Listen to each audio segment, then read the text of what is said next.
The ancient mysteries do hold basis in truth. Pagan cultures, planetary-wide, once worshipped a winged snake, the feathered serpent, sentinel of the tree of the knowledge of good and evil.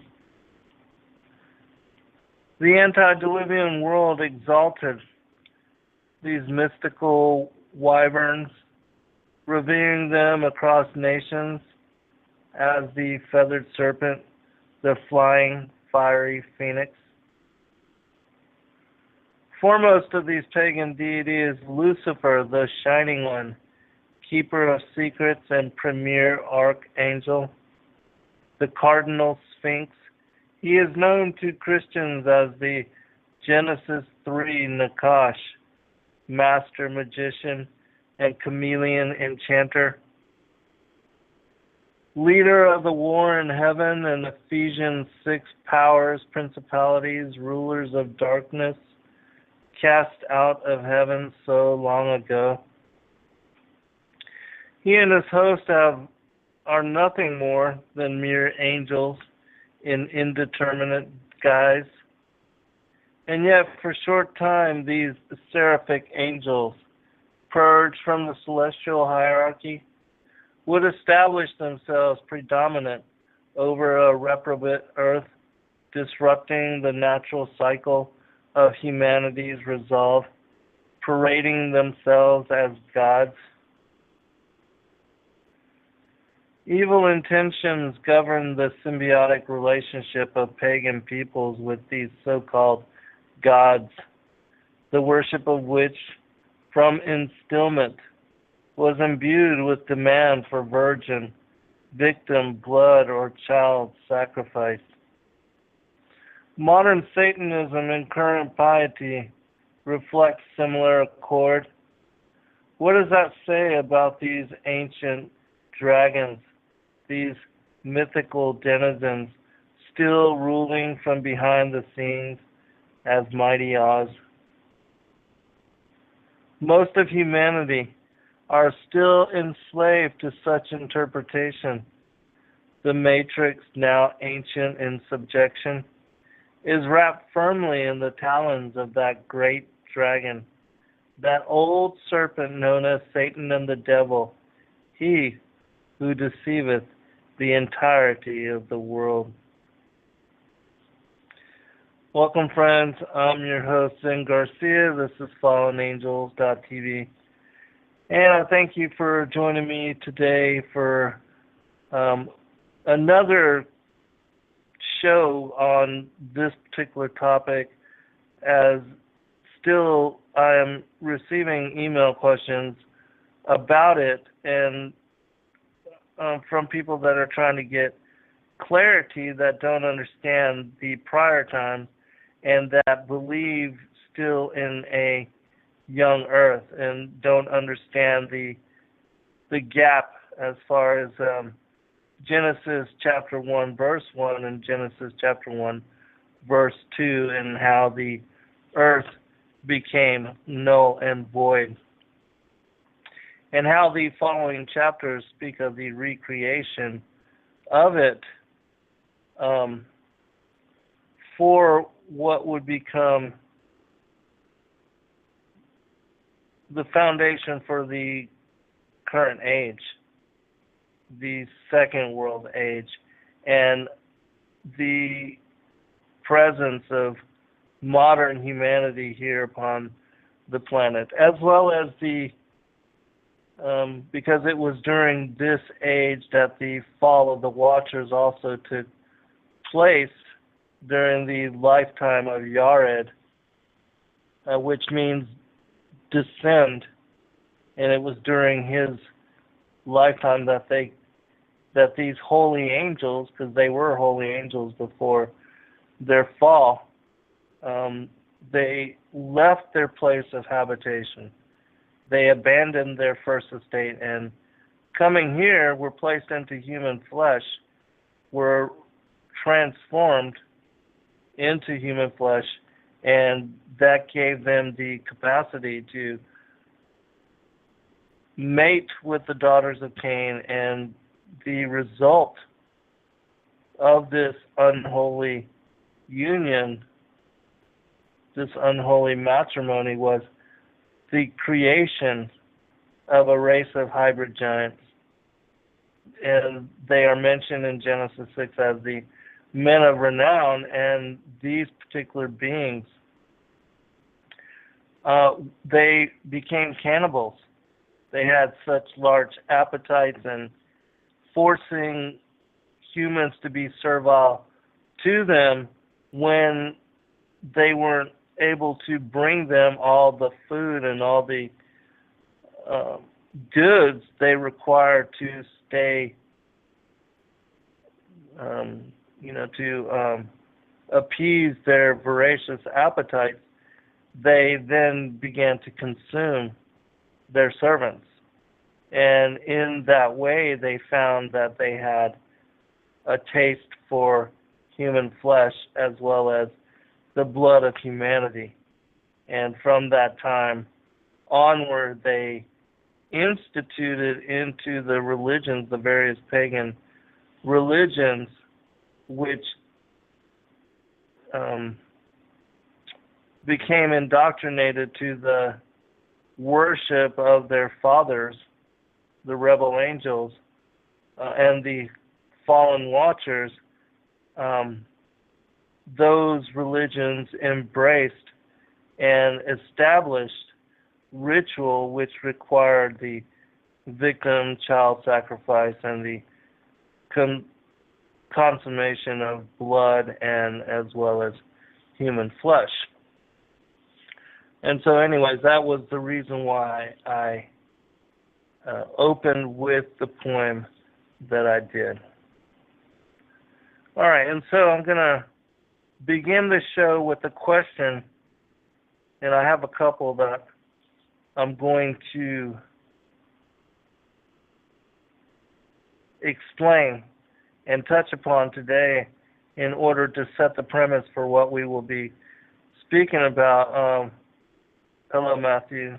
Good to see you. Welcome, Link, and Heaven, and all the other guests and those that will join us later. This definitely seems to be a topic of interest, and it was to me as well when I first began to study these scriptures. I was intrigued by the revelation of Genesis 6. The sons of God mating with the daughters of man, and the creation of a race of giants, and that there were giants on the earth before and after the flood. All of that really intrigued me. And that was one of the reasons why I began to study and to read all the extra biblical and extra canonical texts in the way that I have over the past several decades. And it was also the interest in the giants.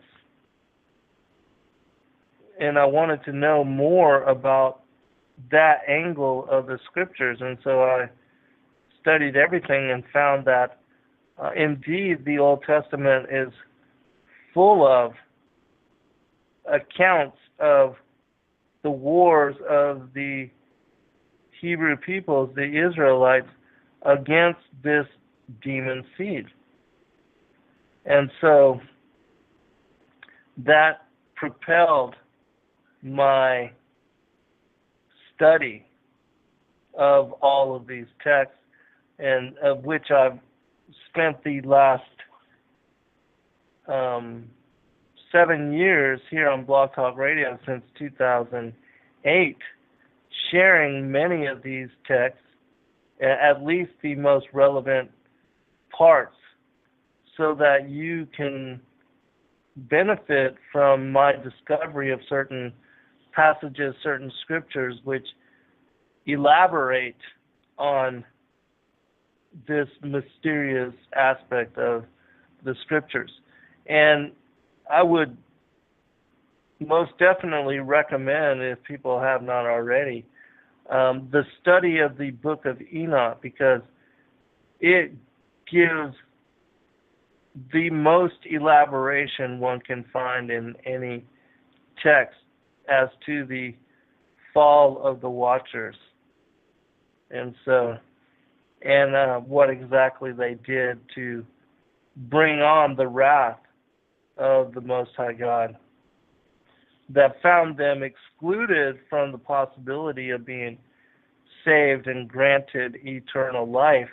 Even though they already had eternal life, they will be forced to surrender and will no longer find themselves, once judgment ensues with the second coming of Yeshua, they will find themselves eradicated as if they had never been.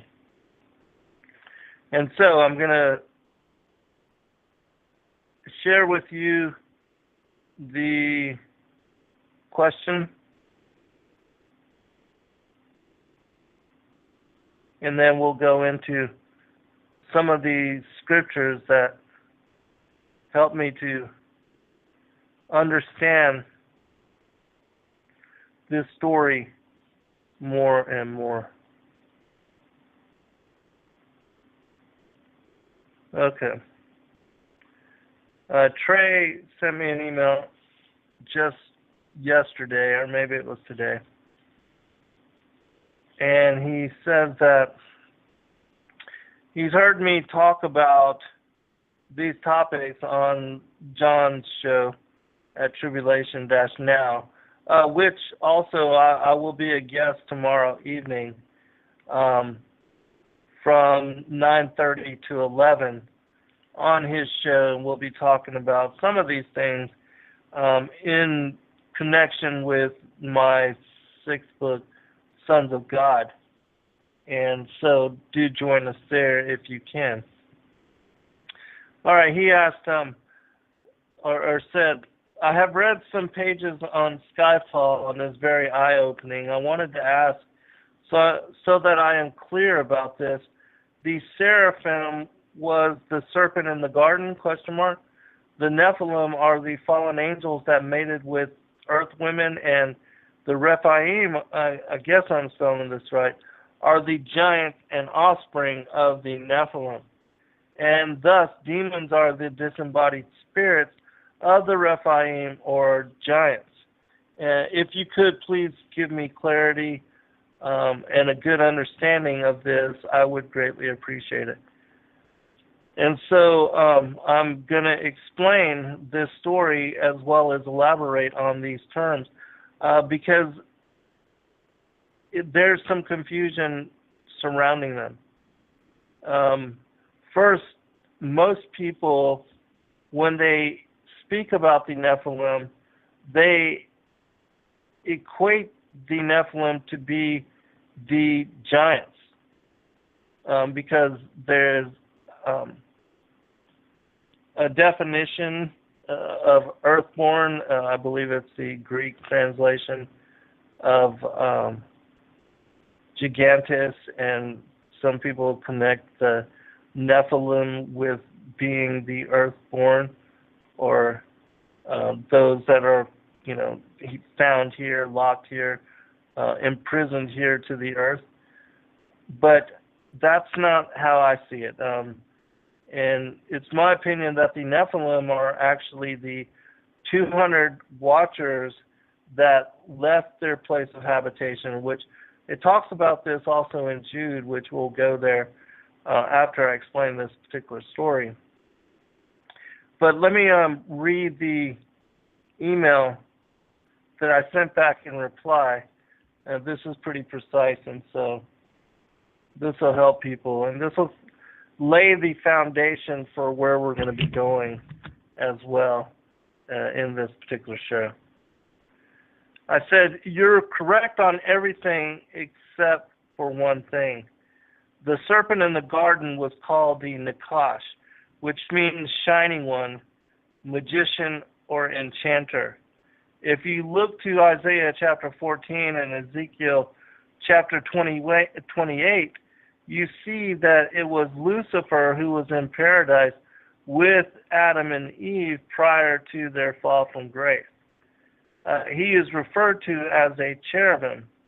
In the Gnostic text, it speaks about Yaldabaoth, which means child passed through here, in which Sophia, who is, her name means wisdom, Sophia is the mother, according to this Gnostic text, that gave or brought into being the physical embodiment of who Lucifer took hold of, or the serpent form, his serpentine form. Also called Samael, the angel of death, and Sakla, which means blind God. He was a cherubim that fell and was transformed into a dark entity. It speaks about this in the first book of Adam and Eve, which talks about their fall from paradise and their banishment here to the earth, where the rebel angels had already been bound. He is the same Lucifer whom, when he was cast out of heaven, took the name Satan, which means adversary. And so the serpent in the garden was a cherubim who was cast out. The seraphim are the dragon-like angels which joined him in rebellion and were also cast out with him after the war in heaven. The watcher angels are the ones that fell during the time of Yared, which again, I said Yared is Enoch's father, and his name means descend. Were holy angels that were transformed into flesh, given men's bodies. Refer to Kebra Nagas, chapter 100, for more details on this transformation. Because they were transformed into human flesh, they lusted after and were able to mate with the daughters of man, the daughters of Cain specifically. However, this resulted in an unnatural birth, since it was not a holy union. These are where the Rephaim, which the Rephaim are the giants, where they come from and how they enter the story. For more detail, I did a previous two-part series just not long ago on the two incursions of angels, which people can go and listen to get further elaboration on what I'm talking about here. You can find those posted on my YouTube channel under Endeavor Freedom, which is my YouTube name, Endeavor Freedom. ENDEAVORFREEDOM. All right. So that was a reply, and that will set the basis for.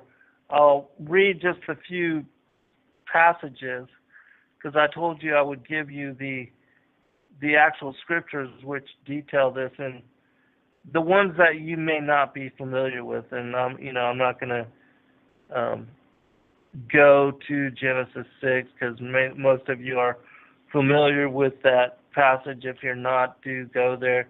Genesis 6 verses 1 through 5 is where you can find in the Old Testament the mention of this story.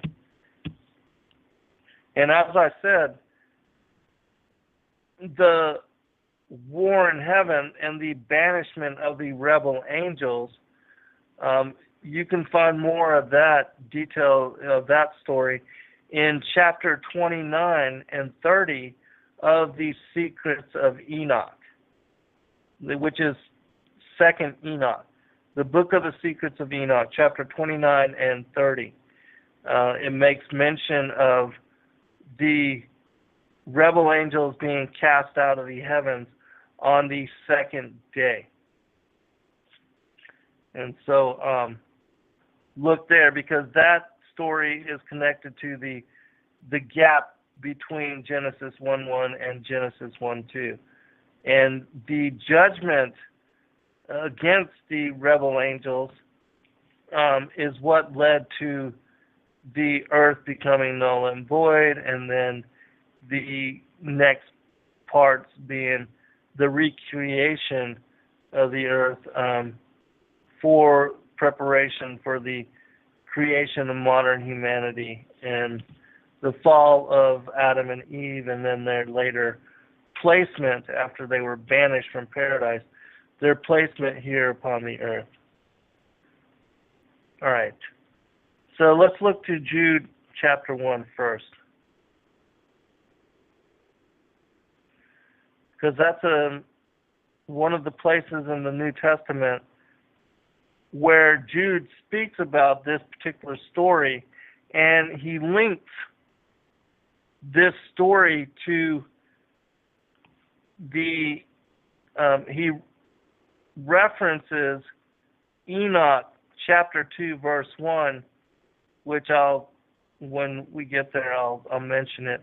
But he's tying this particular story to that particular text so that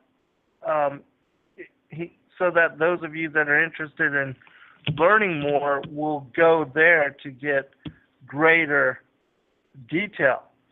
And this was not possible prior to, I think it was 1773, that the Book of Enoch was rediscovered by James Bruce in the Ethiopian canon, and he reintroduced this text to the then Western Christian world. But that prior to then, for who knows how long, the sons of Cain had been successful in eradicating this text from the Western world, the Western Christian world, and so the story was forgotten. And one of the reasons why it was stripped from canon in the first place was because there was a debate over whether these sons of God mentioned in Genesis chapter 6, whether they were angels or just the sons of Seth. And, the Council of Nicaea was, in my opinion, instrumental in hiding the truth and stripping away much of the story which would give you greater understanding on this, and that because they didn't want humanity to know about the fall of the angels, as well as their connection to the lineage of Cain. Those kinds of texts, those which elaborated on this story, were stripped from canon and not included when they had been, prior to the coming of that council.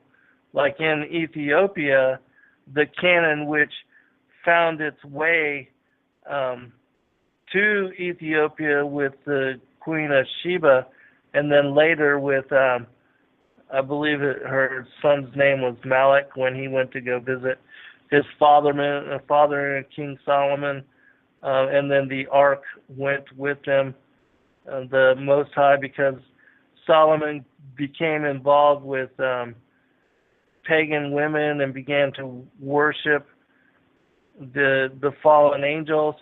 The angels of the Most High helped the firstborn sons of the kings and the leaders and even the high priest of Solomon's kingdom. They left with Malach, the son of Solomon, and went to Ethiopia, and they took the Ark of the Covenant with them. You can get great detail on this in the book called The Glory of Kings, which is the Kebra Nagath, which I'm going to mention. I'm going to read from chapter 100 here in just a little bit, because it also gives detail on this particular story. But I want to start with the scriptures as far as our own canon, as we have it, to show you that this story is mentioned and preserved there. All right.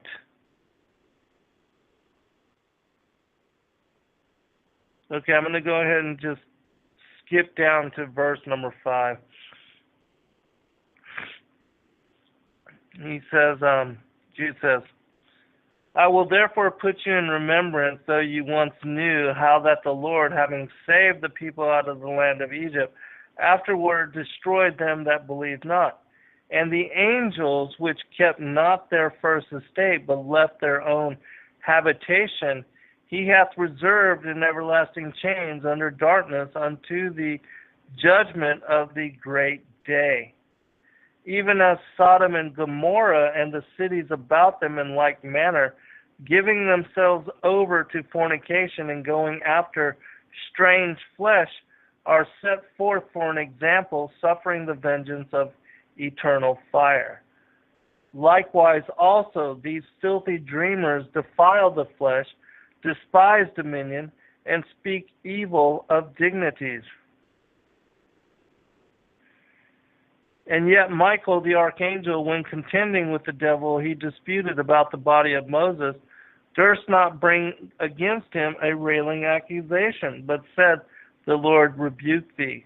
But these speak evil of those things which they know not, but what they know naturally as brute beasts, in those things they corrupt themselves. Woe unto them, for they have gone in the way of Cain, and ran greedily after the error of Balaam for reward, and perish in the gainsaying of Korah. These are spots in your feasts of charity, when they feast with you, feeding themselves without fear. Clouds they are without water, carried about on winds. Trees whose fruit withereth without fruit, twice dead, plucked up by the roots. Raging waves of the sea, foaming out of their own shame, wandering stars, to whom is reserved the blackness of darkness forever. And Enoch also, the seventh from Adam, prophesies of these, saying, Behold, the Lord cometh with 10,000s of his saints to execute judgment upon all, and to convince all that are ungodly among them of all their ungodly deeds, which they have ungodly committed, in all their hard speeches, which ungodly sinners have spoken against him. These are murmurers, complainers, walking after their own lust, and their mouth speaketh great swelling words, having men's persons in admiration because of advantage. All right, I'm going to stop there and highlight just a couple passages. The verse 14 and 15, that is almost, it paraphrases Enoch Chapter 2, verse 1, again, which is Jude's way of linking this story about the fall of the watchers, the angels that kept not their first estate, to the Book of Enoch, because it's in that text where we get greater detail as to what happened, how it happened, and how it is that they were condemned and judged for what then did happen. Also notice that in verse 6, or verse 7, it mentions Sodom and Gomorrah.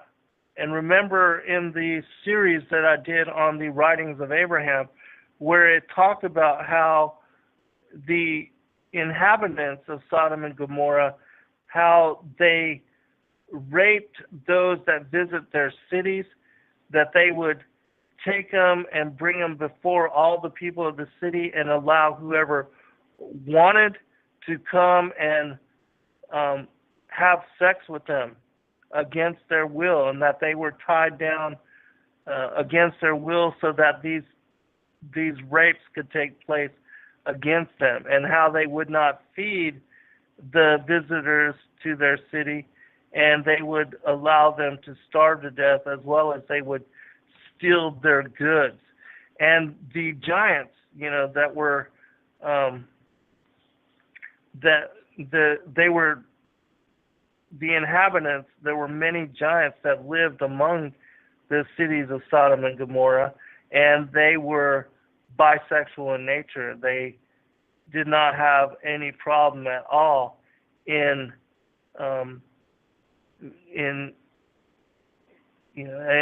committing homosexual acts. And the families, the people there, they offered up their wives and their daughters to others, and celebrated certain holidays, certain pagan festivities in orgies, in huge orgies. And so if you want to know more about that, just go to the series that I did on the writings of Abraham, which detail that. But also notice that Jude says here, and going after strange flesh. The Book of Giants in the Dead Sea Scrolls speaks about the miscegenation of the creatures, of the animals, by the giants, and how hybrids were created from their fornication with these different animals. And that, that's how we had centaurs being born half man, half horse, Minotaur, the bull-headed man, things of that kind of weird nature came about from them going after strange flesh. And so let's go to the Book of Enoch. Now, I'll check the chat room here in just a few minutes. If you have any questions, place them there. But we're going to go to Enoch Chapter 7. This is from 1 Enoch, the Book of Enoch. He says, and this particular chapter is similar to the Genesis 6 account about the sons of God mating with the daughters of man. It says this: it happened after the sons of men had multiplied in those days that daughters were born to them, elegant and beautiful. And when the angels, now notice that it's not the sons of Seth, it's the angels. When the angels, the sons of heaven, beheld them, they became enamored of them, saying to each other, come, let us select for ourselves wives from the progeny of men, and let us beget children. Then their leader, Samyaza, who is the angel that is mentioned in the Book of Giants, as having born two sons, Mahe and Ohe, as well as Gilgamesh is mentioned in that particular text as well. And those of you that are familiar with the Sumerian teaching, the mythology of the Sumerian teaching, Gilgamesh was partially divine, but born of an earth mother. And he was seeking after immortality. Well, that lets you know that the Sumerian gods and those that they revere are the same giants that were born from the fallen watchers as described here in the Book of Enoch, and that the Anunnaki are nothing more than the rebel angels as well as the fallen angels, the fallen watchers. All right, Enoch 7:3. Then their leader Samyaza said to them, I fear that you may perhaps be indisposed to the performance of this enterprise, and that I alone shall suffer for so grievous a crime. See, they knew that they were about to commit a huge, unpardonable sin. But they answered him and said, we all swear and bind ourselves by mutual exculpations that we will not change our intention, but execute our projected undertaking. Then they swore all together and bound themselves by mutual exhortations. Their whole number was 200, who descended upon Ardis, which is the top of Mount Hermon. That mountain, therefore, was called Armon because they had sworn upon it and bound themselves by mutual exhortations. And Hermon, or Herem, though from the Hebrew word Erem, Herem, means a curse. All right, let's continue. I want to read 2 chapters from this, back to back from this Book of Enoch, because it will set the groundwork for the other stuff I want to get into. These are the names of their chiefs: Samyaza, who was their leader, Urakabarel, Achabel, Tamiel, Ramuel, Daniel, Azkiel, no, I don't have to read all that. These were the prefects of the 200 angels, and the remainder were all with them. Then they took wives, each choosing for himself whom they began to approach, and with whom they cohabitated, teaching them sorcery, incantations, and the dividing of roots and trees. And the women conceiving brought forth giants, whose stature was each 300 cubits. These devoured all which the labor of men produced, until it became impossible to feed them. When they turned themselves against men in order to devour them, and began to injure birds, beasts, reptiles, and fishes, to eat their flesh one after another, and to drink their blood. Then the earth reproved the unrighteous. All right. Before I go into the next chapter, I want to go to the Keber Nagast. All right. Let me give you the link.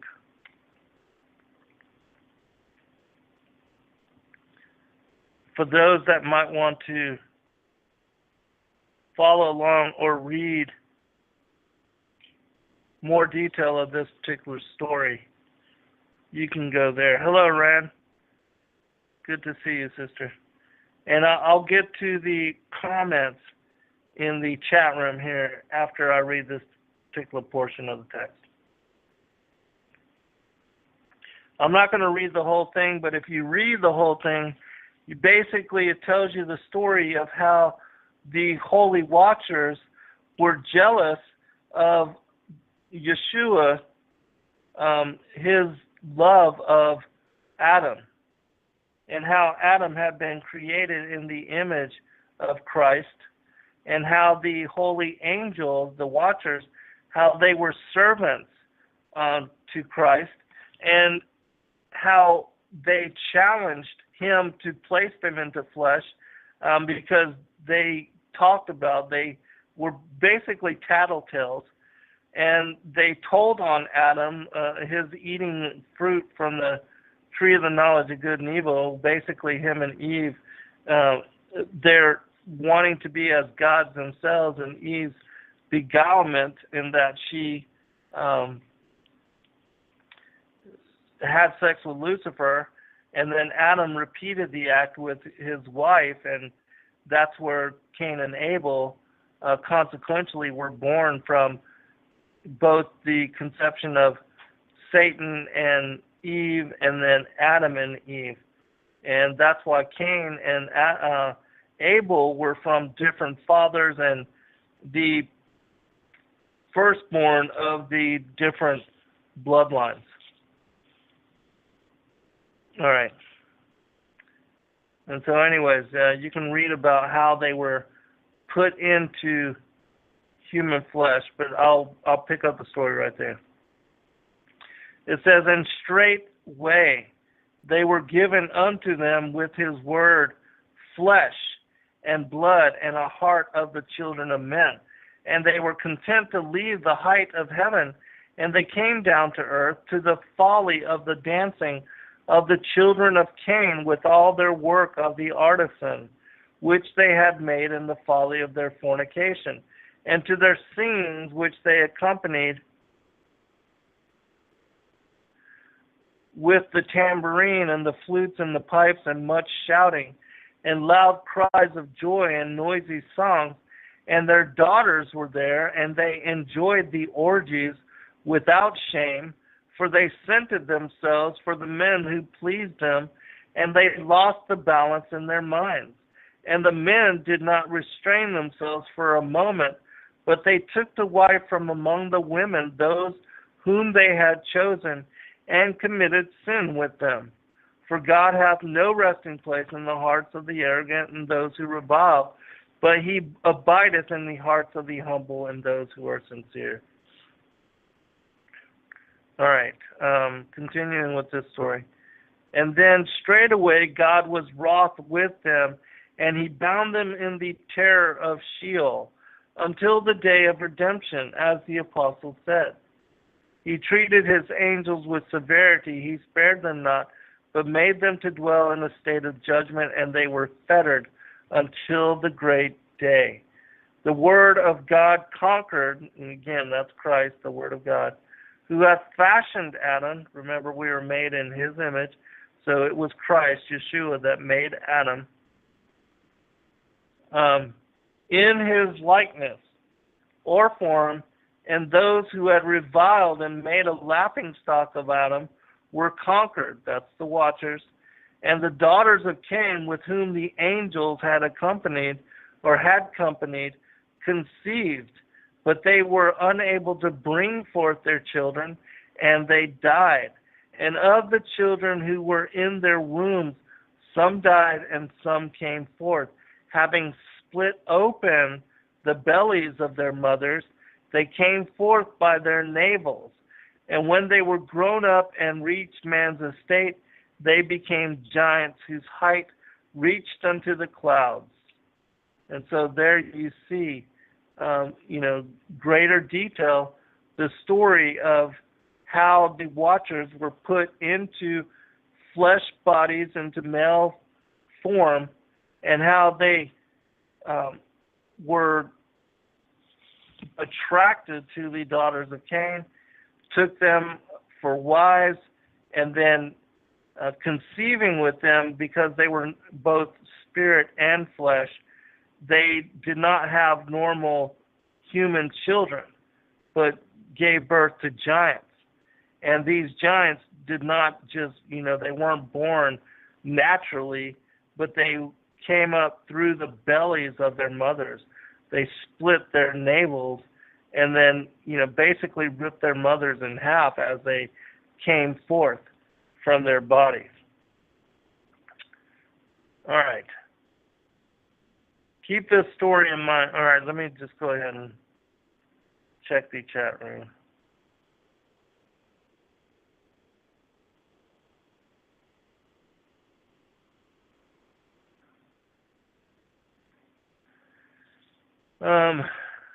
I'm just looking to make sure, see if there's any relevant comments that I could share.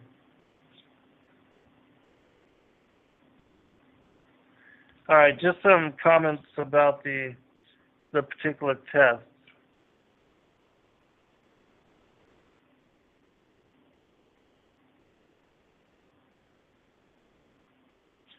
Matthew asks, how did other people exist where Cain went? Because he was exiled to the land of Nod. Well, you have to remember again that the rebel angels, which were banished from the heavens before the modern creation of humanity, there had already been pre-existent, pre-Adamic humanity here upon the planet, and that the rebel angels, in trying to create a slave race, not only did they do genetic experimentation on these particular beings, and how these particular beings were, they were much like Bigfoot. Let me see if I can pull up something real quick that would give you more detail on that. But in my book, Sons of God, my 6th book, I describe how the being that they tried to create a slave race out of, how this particular being was a Bigfoot type of creature, that the pre-Adamic humans were, basically like Bigfoot, and that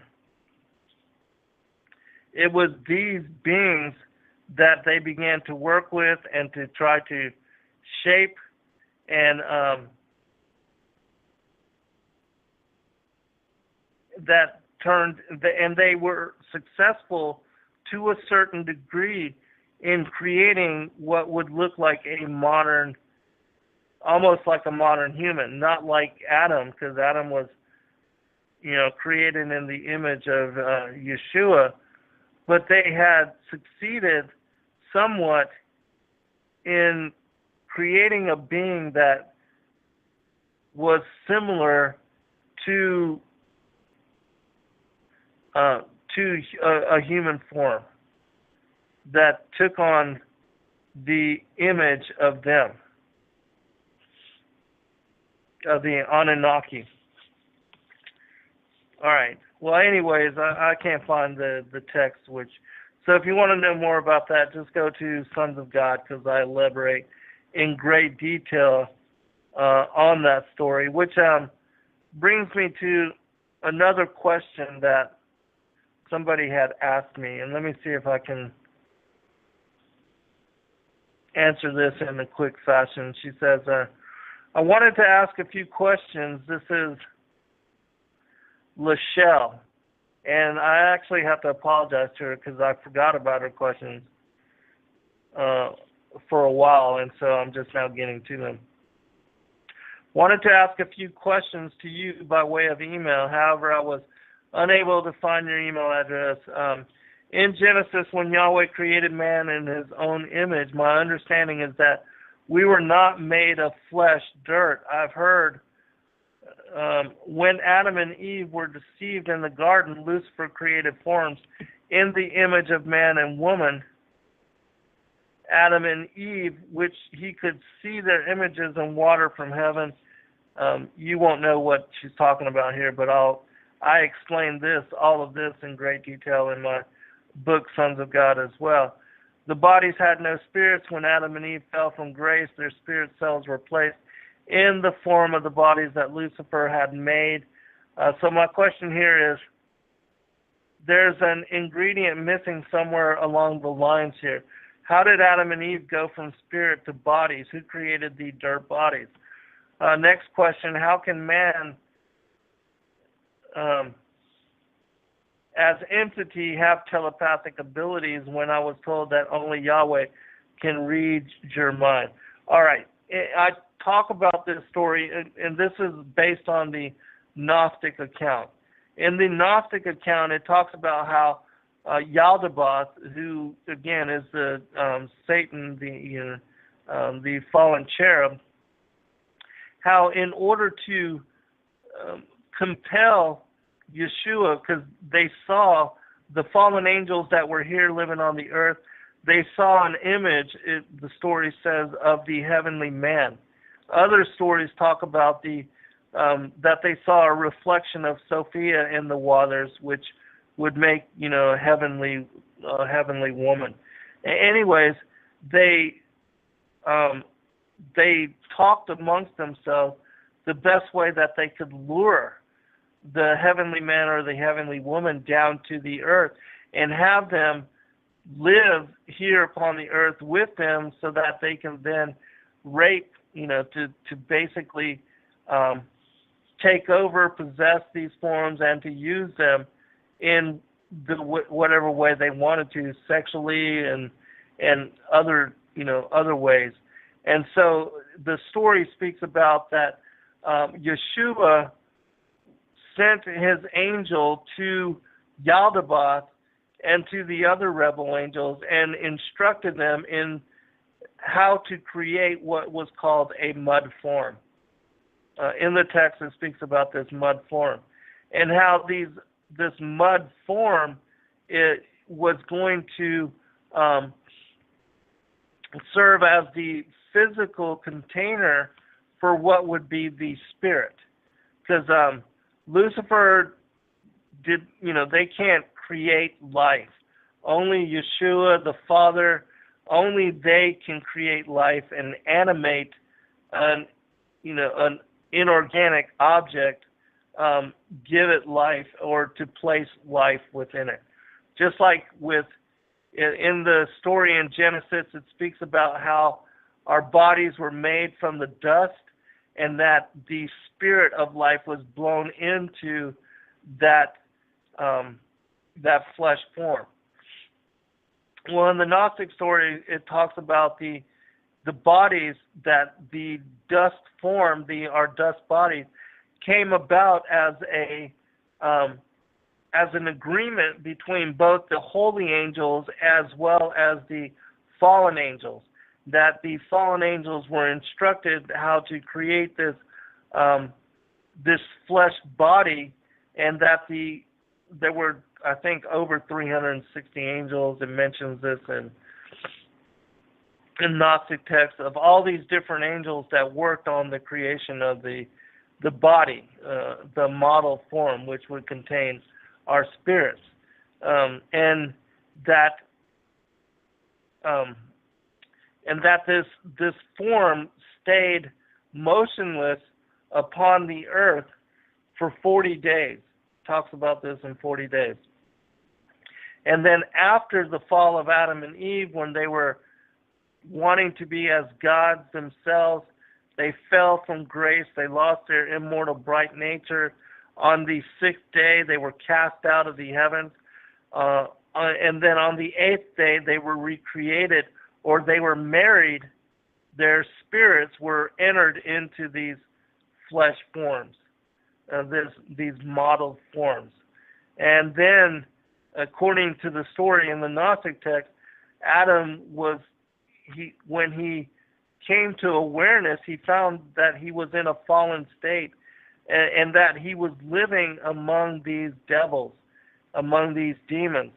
And he refers to them as the God that created us. But he doesn't realize that his spirit, that God, that the fallen angels were not the gods that had created him, that he was created in Yeshua's image, but that his fallen body, they had a part to play in its creation.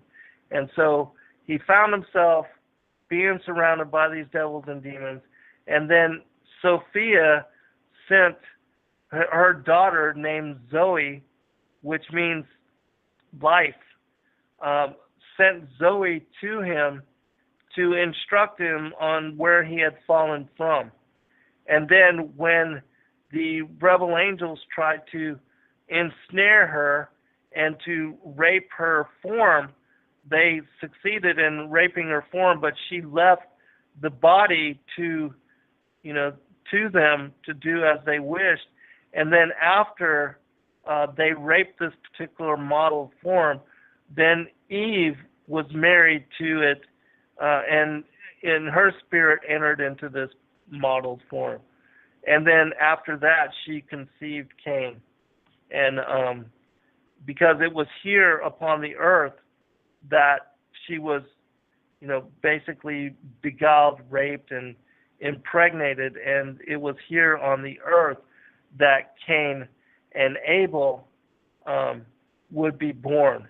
And that the enmity between the seed of the serpent and the seed of the woman, all of that would unfold here upon the planet, in the Garden of Eden, the Cave of Treasures, because that's where they were banished to. They were banished to the Cave of Treasures. They had fallen from paradise, which paradise, if you read any account of the various patriarchs that were taken up through the 10 heavens, such as the second book of Enoch, which details his trip through the 10 heavens, the ascension of Isaiah's trip through the 10 heavens, the vision of Paul's trip through the 10 heavens. All of them speak about paradise being located at the third heaven, and that this is where the city of New Jerusalem, as the city of Enoch, is currently located, and that the patriarchs, the early Hebraic patriarchs, as well as the females, those that are righteous of both genders, are found. They are residing there in the city of Enoch currently, and that New Jerusalem will descend from the heavens, and it will come here to the earth, and that it will be relocated to the earth during the 1,000-year millennial reign, as spoken about in Revelation 19 through 21. All right, and so I'm going to now go back to the story in the Book of Enoch. I want to pick up with Chapter 8. It says this. Enoch. Moreover, Azazel taught men to make swords, knives, shields, breastplates, the fabrication of mirrors, and the workmanship of bracelets and ornaments, the use of paint, the beautifying of eyebrows, the use of stones of every valuable and select kind, and all sorts of dyes, so that the world became altered. Impiety increased, fornication multiplied, and they transgressed and corrupted all their ways. Amazarah taught all the sorcerers and dividers of roots. Armors taught the solution of sorcery.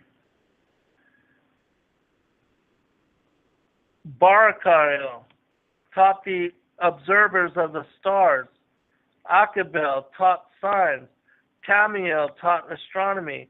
And Azardel taught the motion of the moon. And men being destroyed cried out, and their voice reached to heaven.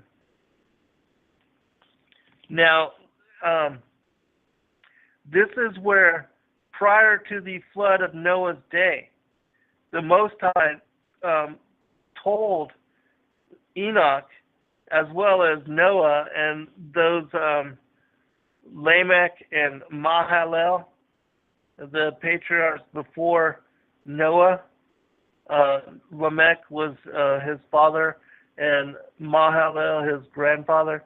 But anyways, he told them that he was going to bring a flood upon the earth to wipe out this abominable seed line, and that the flood was essentially sent to eradicate the giants, which had multiplied in such numbers that violence and bloodshed and humanity stood no chance.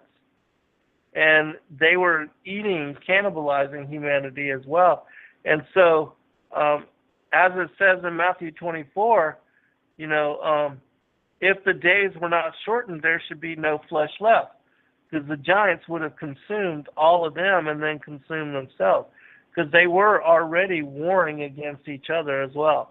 And so Yeshua sent Michael, Gabriel, and Raphael, Suriel, and Uriel down to the earth to investigate what was going on. And so we'll pick this up, Enoch Chapter 9. It says, and then Michael and Gabriel, Raphael, Suriel, and Uriel looked down from heaven and saw the quantity of blood which was shed on earth, and all the iniquity which was done upon it, and said one to another, it is the voice of their cries. The earth deprived of her children has cried even to the gate of heaven. And now to you, O you Holy One of heaven, the souls of men complain, saying, obtain justice for us with the Most High. Then they said to their Lord, the King, you are Lord of lords, God of gods, King of kings. The throne of your glory is forever and ever, and forever and ever. And is your name sanctified and glorified? You are blessed and glorified. You have made all things. You possess power over all things, and all things are open and manifest before you. You behold all things, and nothing can be concealed from you. You have seen what Azazel has done, how he has taught every species of iniquity upon earth, and has disclosed the world all the secret things which are done in the heaven. Samyaza also has taught sorcery, to whom you have given authority over those who are associated with him. They have gone together to the daughters of men, have lain with them, have become polluted, and have discovered crimes to them. The women likewise have brought forth giants. Thus has the whole earth been filled with blood and with iniquity. And now behold, the souls of those who are dead cry out and complain even to the gate of heaven. Their groaning ascends, nor can they escape from the unrighteous, which is committed on earth. You know all things before they exist. You know these things and what has been done by them, yet you do not speak to us. What on account of these things ought we to do with them? Chapter 10. Then the Most High, the Great and Holy One, spoke, and he sent Yalair to the son of Lamech, saying, Say to him my name, conceal yourself. Then explain to him the consummation which is about to take place. For all the earth shall perish, the waters of a deluge shall come over the whole earth, and all things which are in it shall be destroyed. And now teach him how he may escape, and how his seed may remain in all the earth. Again the Lord said to Raphael, Bind Azazel, hand and foot, cast him into darkness, and opening the desert which is in Dudael, cast him in there. Throw upon him hurled and pointed stone, covering him with darkness. There shall he remain forever. Cover his face that he may not see the light. And in the great day of judgment, let him be cast into the fire. Restore the earth which the angels have corrupted, and announce life to it that I may revive it. All the sons of men shall not perish in consequence of every secret by which the watchers have destroyed and which they have taught their offspring. All the earth has been corrupted by the effects of the teachings of Azazel. To him therefore ascribe the whole crime. To Gabriel also the Lord said, Go to the biters, the reprobates, to the children of fornication, and destroy the children of fornication, the offspring of the watchers. From among men, bring them forth and excite them one against another. Let them perish by mutual slaughter. For length of days shall not be theirs. They shall all entreat you, but their father shall not obtain their wishes. Respecting them, for they shall hope for eternal life, and that they may live, each of them 500 years. And so after the flood, whereas the children of humanity, whereas humanity had even lived for 1,000 years, the statures, because humans before then were also of what would be considered gigantic stature, and giants, considered to be giants, according to the stature of humanity now. But the humanity was reduced in stature, and their lifespans also reduced from 1,000 years to 120. And so after Noah, like by the time of Abraham lived to 175 years. And then the lifespan of humanity continued to reduce until it was around 120 years. Whereas the giants, after the flood, they would also be reduced in stature, and their lifespans would no longer be seemingly immortal, but would be reduced to 500 years. And so after Og of Bashan, because he was the last remnant giant spared from the flood by Noah himself, the giants that were born unto him, because he married into the line of Ham, he took a wife of the Canaanites that lived in what is now known as Israel. It is from his conception, his conceiving with the children of Canaan, or the Canaanites, that led to the later birth of Goliath and Saph, Ishbenbab, the four brothers of Goliath. And the other giants, they were also, because there were numerous, those that were in Sodom and Gomorrah were also born from Og's relationship with whether it was one or many Canaanite women, we don't know, but he was the reason why the giants became numerous after the flood. All right, continuing with this story. To Michael, likewise, the Lord said, Go and announce his crime to Semyaza and to the others who are with him, who have been associated with women, that they might be polluted with all their impurity. And when all their sons shall be slain, when they shall see the perdition of their beloved, bind them for 70 generations underneath the earth, even to the day of judgment and of consummation, until the judgment, the effect of which will last forever, be completed. Then shall they be taken away into the lowest depths of the fire. In torments and in confinement shall they be shut up forever. Immediately after this shall he, together with them, burn and perish. They shall be bound until the consummation of many generations.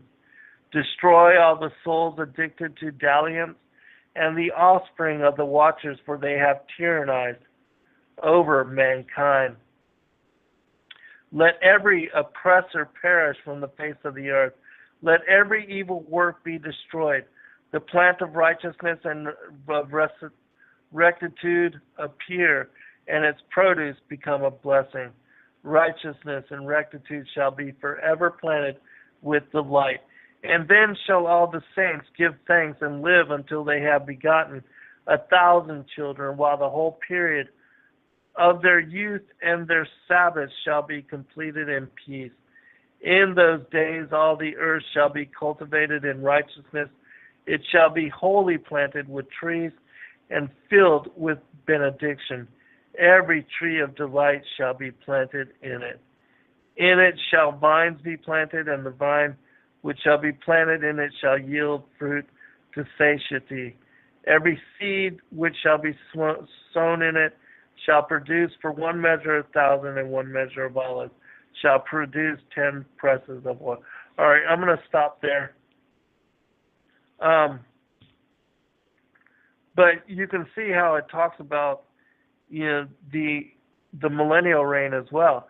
And it's interesting to mention that it says that those that would be born or alive at that time, perhaps humanity, those that are remaining of humanity, of the elect, of the righteous, that says that they will have 1,000 children and that their lives will be completed in peace. So, very interesting. Whether this be the resurrected, those of the elect that are, because our bodies are to be resurrected at the end of days, who knows? But it's also interesting that in Matthew it says that Yeshua said that we are not given in marriage. As angels, we are not given in marriage. And so to me, that means that when we return to our first estate, that we will no longer involve ourselves in procreation. And so is there going to be another cycle of humanity, and that those that are counted among the elect that receive their crowns of glory, as it speaks about in the ascension of Isaiah, will we become, and I pray that I'm myself and all of you are included in a restoration of our bright natures, because many of the texts speak about that, how when we are returned to our first estate, we will again be immortal and be restored to our bright nature, which is the angelic nature of Adam and Eve prior to their transformation into flesh and their banishment here to the earth. And so perhaps there is another cycle of humanity which is to come, and that maybe we being restored to our angelic bright nature, that we become the next generation of messengers to the people of humanity. Perhaps those that fell short, perhaps they will be given chance again, or those that are alive during that time, maybe humanity will continue in some way, and that once the earth is restored, because there's going to be a destruction of the earth as spoken of, by fire, and spoken of in 2 Peter, as well as the revelation of St. John the Theologian, which is one of my favorite texts, and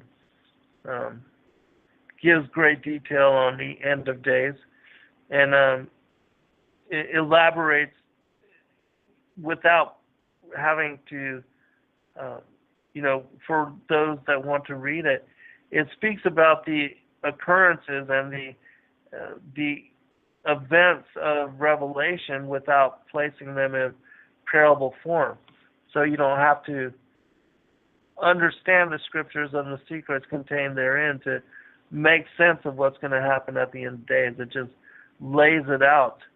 And so it's an interesting text to study. Let me go ahead and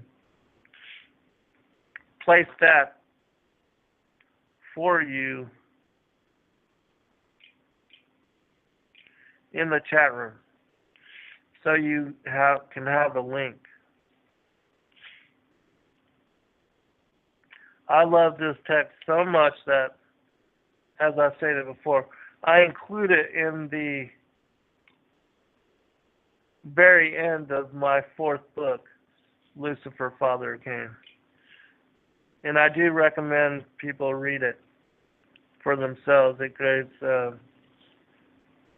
a very interesting parallel to what is in Revelation at the very end of the New Testament.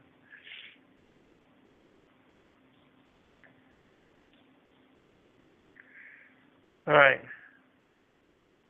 Going to question. Link asks, do you know anything about those who were conceived by... It just moved. Conceived by Adam and Eve before the fall, who are still in paradise? There were no children conceived by Adam and Eve until they were placed in the flesh. And so there's no children waiting for them in paradise. It wasn't until they were banished here to the earth and their spirits were married to, their dust fallen forms, that children were born unto them, as I was talking about in that other, in that story that I was elaborating on. It wasn't until Adam and Eve were placed here in the cave of treasures and placed in bodies of flesh, even though they did eat from the tree of the knowledge of good and evil. Now, I elaborate on this story as well because there's 2 different accounts of their eating fruit from the tree of the knowledge of good and evil. And this is what you must be speaking about, Link. In my 6th book, Sons of God, I talk about how their eating of this tree in paradise, the tree of the knowledge of good and evil, it caused them to lose their immortal, bright nature. And it caused them to have to die, meaning that they were going to lose their angelic natures. And they ate from this tree wanting to be as gods themselves. And so when they did, they were banished from paradise. And on the 8th day, they were entered into the flesh form. They were placed into the flesh bodies. They were transformed into flesh. And if you want to know more about this story, I elaborate on this as well in my 4th book, Lucifer, Father of Cain, where I talk about the difference between paradise and the Garden of Eden, as well as their state before the fall, and how it was that, because it talks about this in the 1st book of Adam and Eve, how when they were first placed here in the wilderness of the earth, they did not even understand how to walk because they were able to float, and they were able to propel themselves by projecting their will, their intent forward, and that's how they move, just like we do in dreams. But that when they were placed in the flesh form, they had to walk. And also, they were unaccustomed to light, like the sun's rays, and the heat frightened them, and the brightness of its coming, they thought it was a monster that had come to devour them, because they were cast out and they were placed here, and then the sun went down and darkness, they did not understand darkness either. And the darkness frightened them. But an angel was sent by Yeshua to explain to them that there would be 12 hours of darkness and 12 hours of night, which again means that they were placed here on the vernal equinox. In my opinion, it was the vernal equinox and not the autumnal equinox, because it's also the vernal equinox which begins the day, the first day and the first season according to God's calendar, which I explain all of this in my new book, which I'm close to being done with, so I'll release it soon, and I'll, release what it is all about as well, because I'm still keeping that from you for just a little bit more time. But also, they did not understand hunger or thirst. And, because, again, in paradise, they did not have bodies of flesh. But once they were placed here, banished here to the earth, then they had all of the physical characteristics that we share with them. Their need to sleep, their need to eat, their need to drink, all of these things.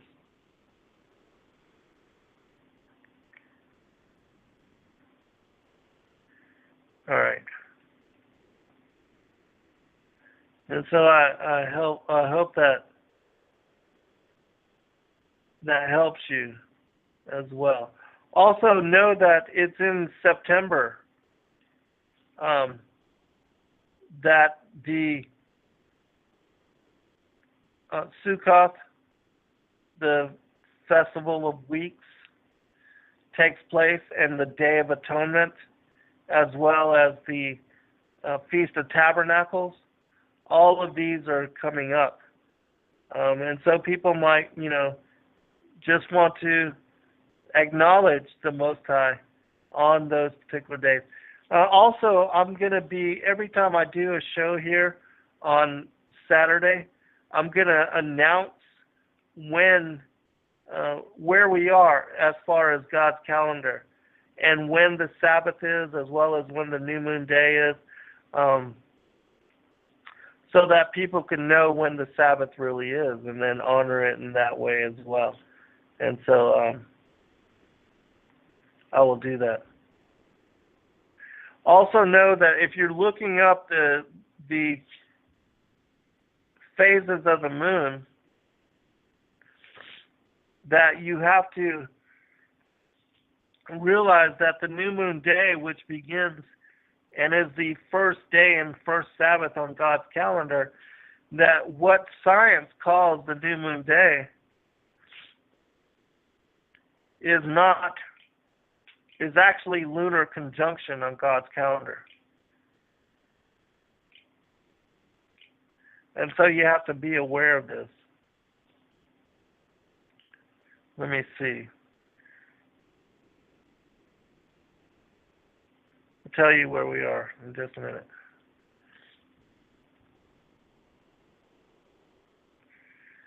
And so,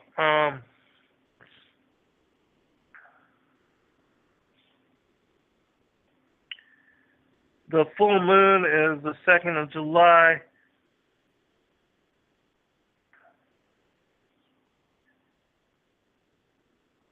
And then 7 days after would be the 9th, would be the 3rd quarter, and then conjunction. On the 16th, they call, science calls this the day of the new moon. But this is actually lunar conjunction. On God's calendar, new moon day, or what they call the Kodesh, the time of the new moon, it is actually when the moon is 7% full. And that occurs on the 19th. So on the 19th of July will be the first day and first Sabbath according to God's calendar. and that the fourth Sabbath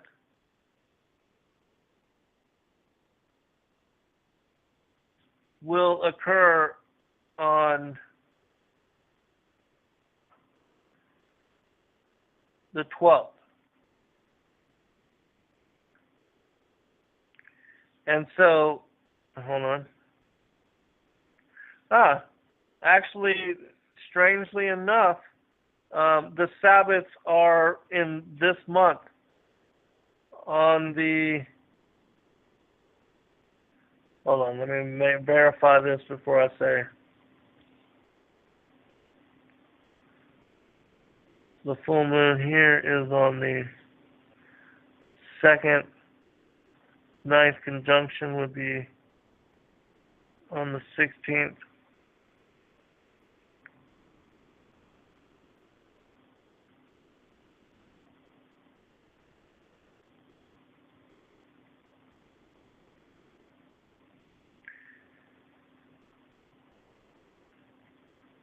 And so it looks like on the 22nd.